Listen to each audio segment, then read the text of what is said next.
Hello, everybody, and welcome again to another episode of the Risk Matrix with James Junkin and myself, Dr. Martin, and we're here to talk about all things risk. And today we got a great topic. James and I are going to talk about confined spaces and the hazards that go along with those, some training tips for confined spaces, things that are required by the regulations. But before we do that, James, can you tell us a little bit about our sponsor for today's episode? Absolutely. This episode, the Risk Matrix powered by Veriforce, is sponsored by Trinity Endeavors. Trinity Endeavors is an industrial supply company that prioritizes safety, transparency, and solutions. So they're located in Stanley, North Dakota, and Trinity Endeavors maintains the highest standards of quality and service by combining experience and the latest technologies and manufacturing available, servicing accounts nationwide on products that include PPE, gaskets, fasteners, and high quality 4-gas monitors, which is going to be important in what we're talking about today. So Veriforce members can save 15% off the purchase of a PM400 series gas monitor for worker protection in hazardous atmospheres. To learn more, visit veriforcenetwork.com/offers/Trinity-Endeavors. So get those 4-gas monitors, take advantage of the discount. Right on, James. Thanks for bringing us in. So let's talk about confined spaces, right? Because I know Veriforce has just come out, or they're relaunching one of their training programs in confined spaces. And it's one of the things that I really kind of key on as a former environmental consultant and an industrial hygienist. So I'll let you take the lead on this, because tell us a little bit about training. Well, one of the things I find routinely when we're doing assessments, field assessments of contractors working in the field, is a lack of training when it comes to confined space entry, followed then by a lack of a good process that protects workers when they're in those confined spaces. Many times it's built off of a poor policy foundation. So it all goes together when we're working inside confined spaces. And it simply amazes me. Many people, we spend a lot of time arguing about whether a space is a permit space or not. And I'm like, man, we spent more time arguing about whether it was a permit space than it would have been just run the permit. So a lot of misunderstandings when it comes to permit required confined spaces. They are dangerous, but we work in permit required confined spaces pretty routinely. And as long as we have a process, we respect the process, we train people, we identify hazards, we put controls in place, you can work safely inside permit required confined spaces. But too many times what I see is we just kind of, ad lib. Yeah, well, so here's the thing, James. You can talk about policies, procedures, written stuff, training, all you want, but if the sharp end of the stick is not implementing those things when they're in the field and they're not using their heads, nothing ever gets done, right? I see this all the time. It's like we got the permit, but the meter, the calibration, we had 3 guys, but 2 of them had to go over here and do this. So we thought he was okay. I mean, a bunch of different things. Implementation is usually where we lose it. I mean, maybe you disagree. Maybe it's in the training portion. No, I'm not sure. What's the disconnect here? Well, I think it's sort of in both. And when I say training, it's not necessarily training of the worker. It's training of the supervisor. Veriforce launched a course to combine all this together, attendant, and supervisor training. But I can have a policy, I can have procedures, I can even have training. But if I don't have good implementation, then, and somebody auditing that implementation, which is also required by the general industry standard, right? Then we get into bad habits, and we have no habits to begin with. And I think one of the challenges of confined space entry, number one, is identifying what the hazards are. What are the hazards and what are the controls? somewhere along the line, we got to thinking, if we just take a 4-gas monitor and drop it down into a permit required confined space, as long as that's good, we're good, as if there are no other hazards associated with confined space entry other than atmospheric hazards. Okay, so today I think we should talk a little bit about, first of all, what is the definition of a confined space? So number one, we can get into it, right? Yep. Number two, has limited entry exit. Number three, not designed for continuous human occupancy. Pretty simple. That's But a lot of things. Is it a permit space? What makes it a permit space? Does it have, or here's the word, I wish they had written, Dr. Martin, it just depends, right? It just depends. Does it have or have the potential to have a hazardous atmosphere? So what does potential mean? It just depends. Thank you. Thank you. It just depends, right? I mean, I talk about this all the time. It's like, it's not permit. Well, why not? Because it doesn't have a hazardous atmosphere. How do you know? How do you know? Okay, I know this kind of is not, you don't want to talk just about hazardous atmospheres, but let's talk about that because it's an easy one, right? Being a former environmental consultant, if you're going into a manhole on a site that had hazardous waste on it, or could potentially be, oil in the ground or whatever, there could be a potentially hazardous atmosphere in there. And just because there's nothing in there and I don't see anything is not a reason to just enter that space, right? Do you have historical knowledge? Did you take some readings? Did you check that the pipes coming in and out of it were locked out, right? Because I get that all the time. Well, those pipes are dry, right? We locked it off at the source. Is it really locked off at the source? I don't know, right? So there's the potential, right? And people need to go through those motions to figure that out, right? I think sometimes we only look at the readings we get on a 4-gas. We're looking at O2 levels, looking at LELs, we're looking at H2S and carbon monoxide. However, we may be exceeding the PEL of some other contaminant that's not those four, right? So when we're talking about toxic atmosphere, certainly we can understand lack of oxygen. The most common cause of death in confined space is they run out of air, either through some sort of corrosion, natural processes, normal respiration, or we displace the oxygen or whatever, right? We understand that. Right. But then when we start talking about toxic atmospheres, almost exclusively we're focusing on, okay, H2S and carbon monoxide.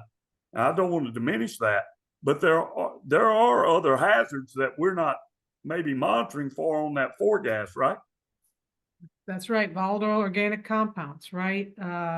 In an example, a gasoline station or a nearby oil terminal, or it used to be used as a tannery, right? And that was next to whatever you're going into, or the vat or whatever was used for XYZ, and it's leached into the concrete of the vat, and there's something in there that might come out. So you have to have historical knowledge of that space that you're going into,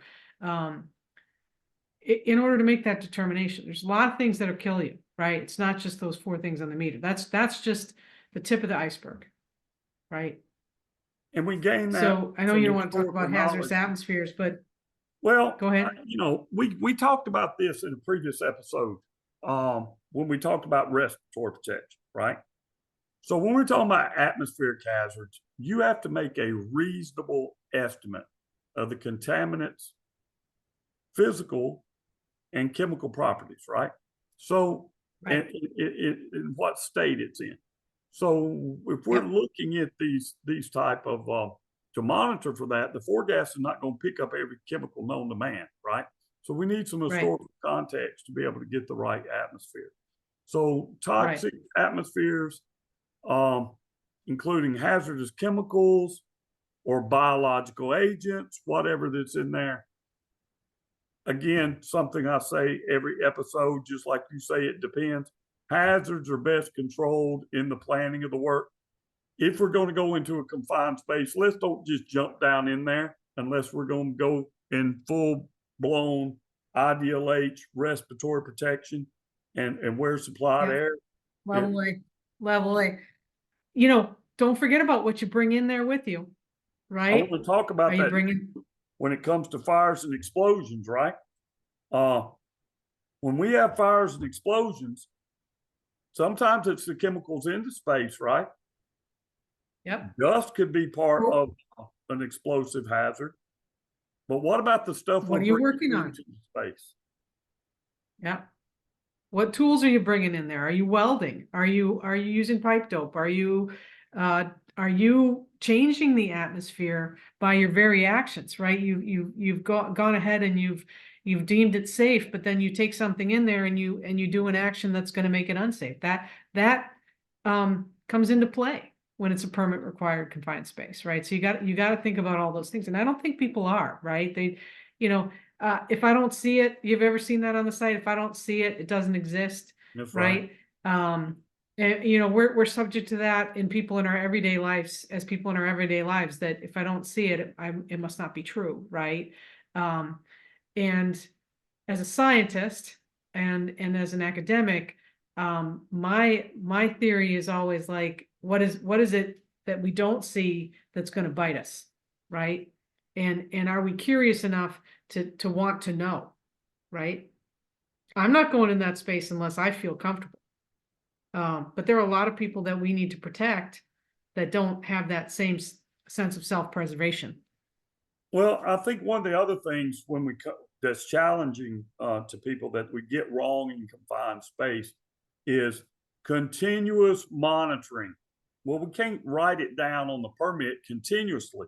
So what ends up happening is people just monitor at every 30-minute gaps or whatever, or the attendant sitting there and they're not really paying attention to what's going on with the four gas. I mean, you don't go from 0 LEL to 100% like that if you've got any type of energy isolation that's going on, closing off those sources that you were talking about before. So you ought to get some type of indication, just like you don't go from 20.8% oxygen to 0% oxygen like that. There should be some type of readings. But in my experience, and I wonder if this is your experience too, there's a lot of inadequate monitoring going on.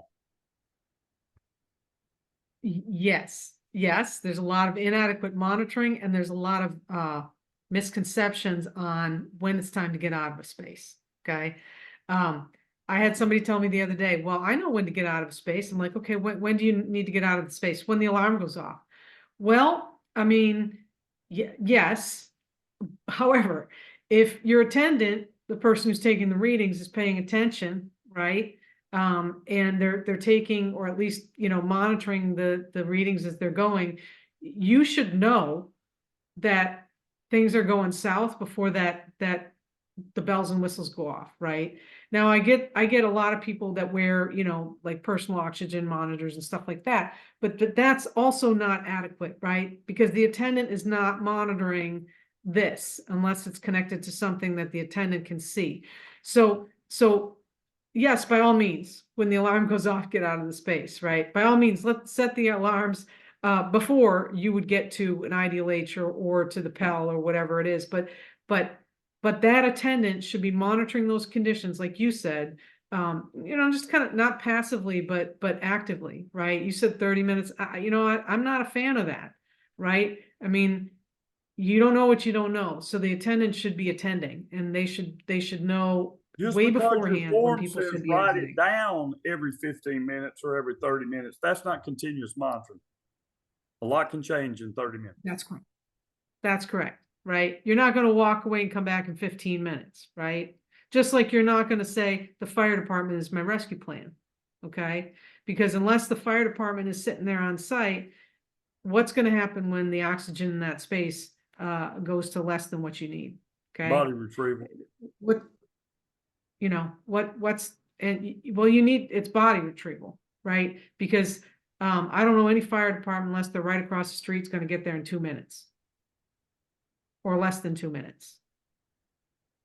No. So, and I know We had I an know incident. that, I had a fatality incident with a client back last year, and it took 56 minutes for the fire department to respond. Now, it wasn't a confined space, but it was 56 minutes on site.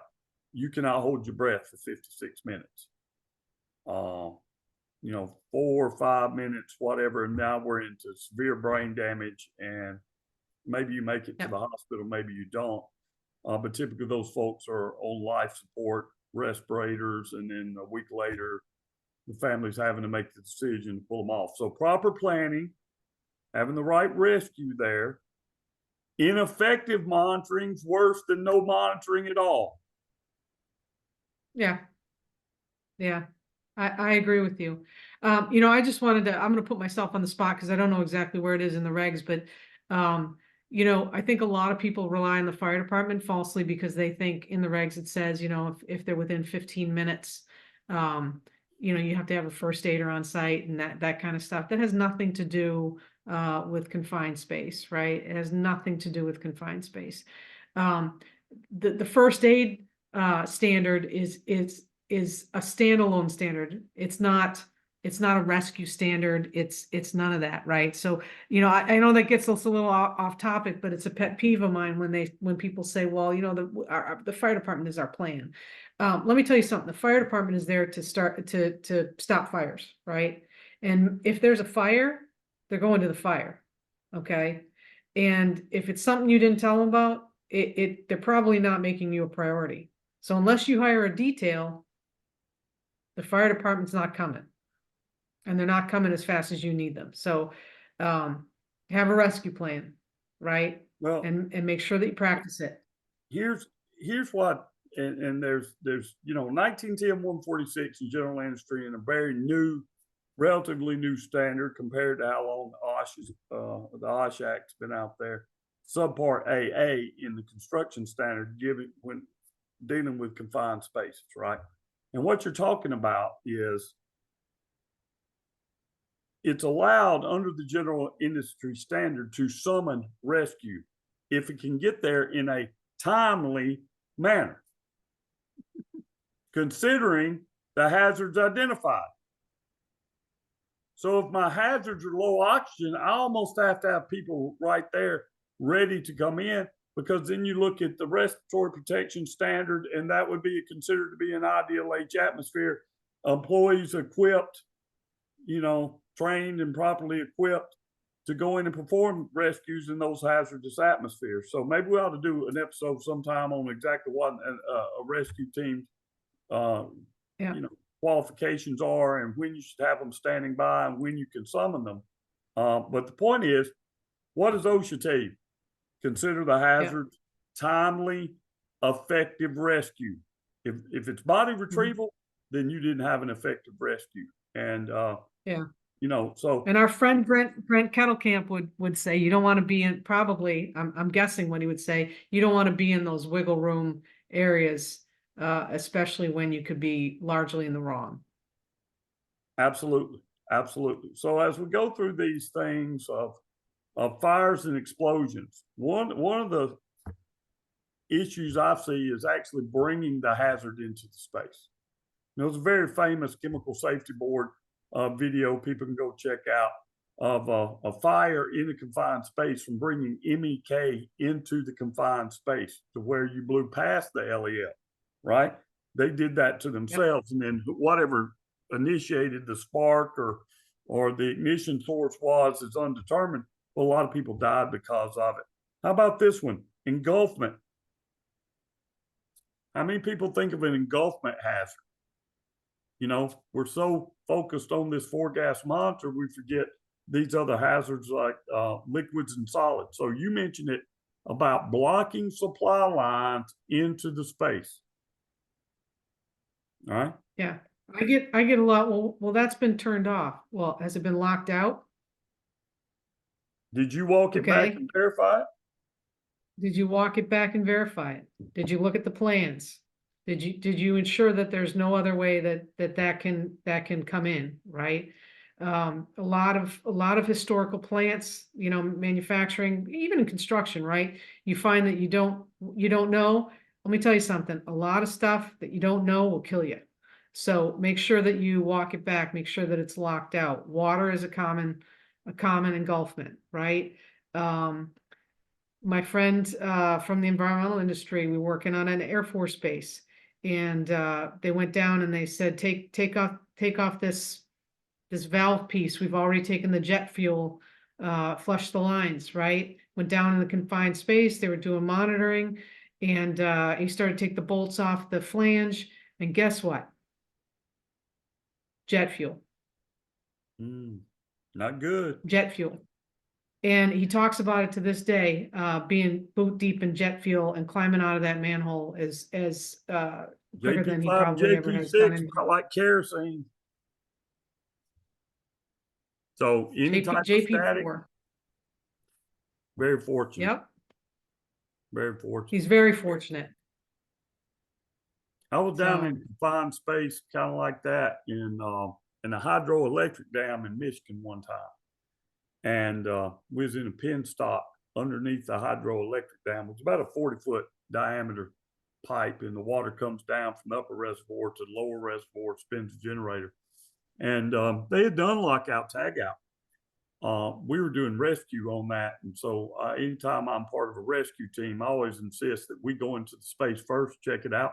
Because I don't want the first time we see the hazards in the space and become familiar with the space when we're trying to get somebody out of the space, right? Right. And I could hear the water running when we got down in this area. Of course, it's completely jet black, dark. You're wearing headlamps. And even though they had performed lockout, tagout, some of the seals were leaking. And we had tremendous amount of running water, ankle deep at a probably 12-degree incline coming from the upper reservoir down. And that presented a lot of different challenges to us from a rescue team as we try to proceed that.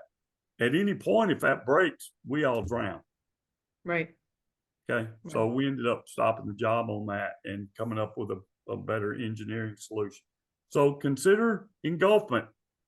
When you're thinking about going into confined spaces, can I be engulfed? Do not trust other trades words.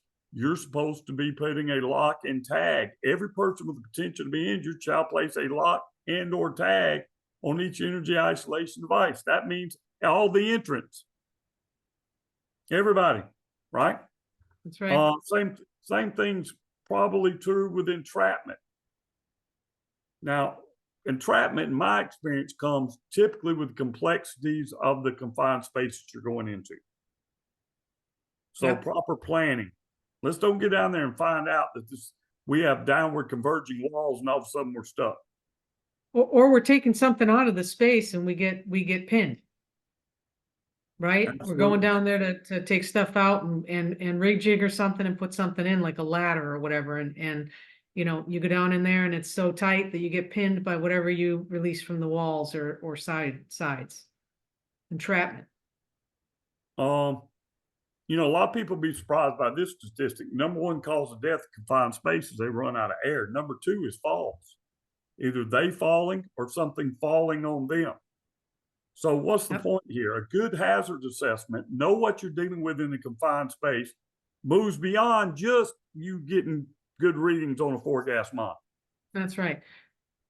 Remember what's in there, but also remember what you're going to take in there, what you're going to do in there, and all the other things that are involved, right? It's not just about the space itself, it's about the entire task. So what about temperature extremes? Oh, let me tell you about temperature extremes. A lot of the chemical pharmaceutical plants around this area, they have steam-driven generation for their power, right? And they've got a lot of steam lines underground. Steam lines have to have maintenance, right? And we've had guys on some of my client sites, they're down 30, 40 feet deep in these steam places, and it's hot, right? Cold, I've never dealt with, but I mean, I think probably in North Dakota, where some of your clients are, they probably have very cold confined spaces. So they're temperature extremes, right? Absolutely. It exists. It exists. Right? We got to monitor for that, right? We got to make some sort of determination. Do we need to bring people in and out of the space more frequently? the role of the attendant is super important. And often in my experience, Dr. Martin, the attendant tends to be the least experienced and the newest employee. That's the guy and that they're stands at poorly the trained. top of the whole They watch. sit on the right? bucket in the whole watch and they're looking at this monitor, but there's so many things that go, that person literally has the lives of the folks in the entrance in their hands. That's Right. why I'm a big fan of Veriforce's new program, Entrant Attendant and Supervisor Training, because it is not just a generalist awareness training. It's designed to take folks and train them in your company's policies, your procedures, compiled with OSHA standards on how to actually perform these type of duties. So Right. heat stress, hypothermia, you ought to be considering that in evaluating the space before you go into the space.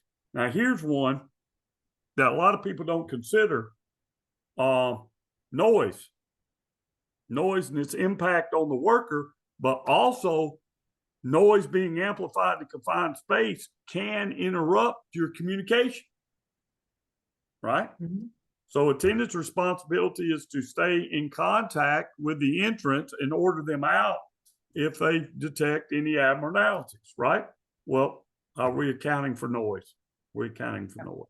And it's not just a tug on the rope, right? I've had people, well, I'm just gonna tie this around my waist, right? And tug on the rope if there's a problem. So it sounds like something out of a movie, but I've seen it. Absolutely. And then all the various other, hazards like poor visibility, for example. I've worked in a bunch of confined spaces where visibility was super poor for whatever reason. It's usually dark down there. We got one little headlamp on our hat. We're trying to feel around. Hey, look, have a plan. Let's get some lights down in there so we can have visibility, so we can see to work. That you're creating a really hazardous situation and in violation of some of the other OSHA standards by not having enough illumination inside the space. And then all the hazardous energy wheel that we talked about earlier, right? Lockout, tagout, pneumatic. What else we got? There are a ton of things, right? And as you're talking about it, like, we started the episode with let's talk about confined spaces, but really what we are, I mean, it always comes back to the system, right? It always comes back to what else is involved here, right? And we've talked about more than just confined space standards. Once you start classifying a space, right? If you find one or more of those hazards, it becomes permanent, right? And then you're under not only the confined space regulations, but you're under other regulations too. You're under monitoring regulations, you're under heat stress regulations, you're under illumination regulations, you're under, and that's where, again, a skilled safety professional comes in and a good safety management system where everybody knows that, there are a lot of things that go into this, and there's a lot of thought that needs to take place before you start just kind of running into place. And you may have electrical issues down in these confined spaces. You may have, Depends on the task. You could be welding in that space. And that uses up oxygen. You'd be creating fire hazards. So really, successful confined space entry in operations to me goes back to the same things that we've always talked about. We need to identify the hazards in the planning of the work, evaluate the risk, and put proper controls in place. Right. So good processes, good procedures. Sometimes you may need respiratory protection. Sometimes you may do not. Confined space, training by itself. These are the deficiencies I see in confined space. We want to run somebody through some e-learning stuff or some quick PowerPoint and put them out there. Look, you may have to do lockout, tagout training with confined space. You may have to do electrical training with confined space. You may have to do fall protection training with confined space. There's a lot more involved in that than just, hey, let's go watch some e-learning and click some boxes and talk about the general hazards of the confined space. So whoever's in charge of your confined space program, you should be evaluating that program according to the general industry standard on an annual basis, right? Going back, looking at your permit, seeing what has worked well, seeing what hasn't worked well. There's just a lot more complexity in confined space entry than just, hey, we're going to go out there and teach people how to use a 4-gas monitor, and as long as the 4-gas says we're good, we're good. Right, right. So again, we've opened up another can of worms, right? It just depends. Just depends. When you go into confined space, it just depends, and it really does. It really does. So But use your head. hopefully today we've kind of quickly gone through, you know, some dangers in the confined space. You know, number one is always lack of oxygen, toxic atmospheres like H2S, but it could be other hazardous chemicals that we're not monitoring for. Carbon monoxide is one, but it could be other hazardous chemicals. So we need a historical perspective of what was in that confined space or what is near that What confined could be, space that may yeah. leach in there. Because remember, the standard says potential, right? Fire and explosion hazards, things that are in the space, things that we bring into the space. Let's don't forget about dust involving and being, you know, a potential explosive hazard in confined space. Engulfment, we talked about that. You know, engulfment, making sure any supply lines coming that confined space are locked out. You know, in a plant, we're going to double block and bleed those lines. Yeah, entrapment, falls. Yep. Temperature extremes, noise. Rescue. And let's talk about rescue as we end this up. Of course, you may not be aware of, Dr. Mark. I used to teach confined space rescue pretty regularly. I am aware. And I think a lot of times people have this mystery around confined space rescue. And I've worked some technical jobs, but I've also worked some that's not very technical. And what am I talking about? If we have to call the fire department to come out here to rescue, one, you're supposed to make sure that they are available, stay in contact with them. If they become unavailable, you got to come out of the space, all these things. There's some differences in rescue between what's required in subpart AA in the construction standard and what's in general industry. But without getting super technical here, what do we want to do? We want to get people out of harm's way in the event they're in danger, right? They're in danger. Mm-hmm. The quicker we get people out of a space, the better they are. Hear my words, listeners.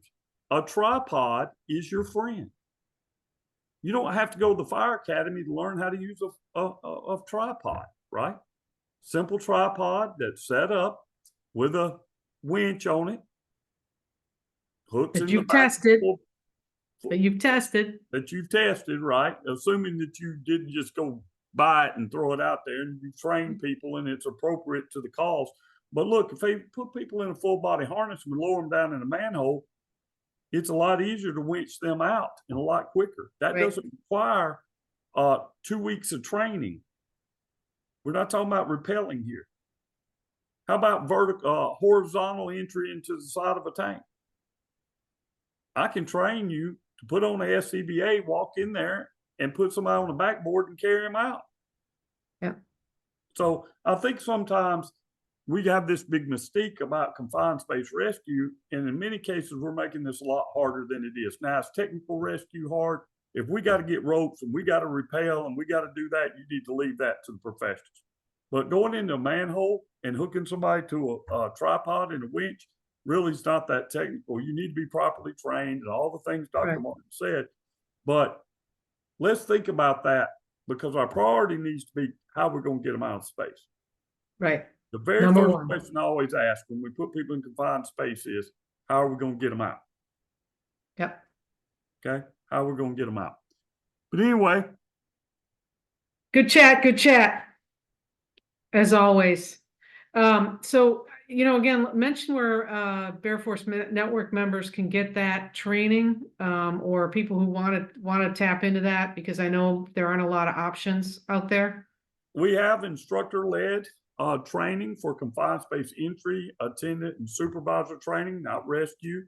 It combines a in-person classroom training with hands-on training for entrance attendants and supervisors. So you're going to be able to cover things about how to use a four-gas, how to properly evaluate a hazardous atmosphere, how to use an entry permit, when you should record, when it's time to call for rescue, and those type of things. So reach out to the training department at Veriforce. They can give you all the information about that. If you're an authorized instructor of Veriforce, if you look into your instructor portal, you can find information on how to add that to your authorizations for courses that you can already instruct.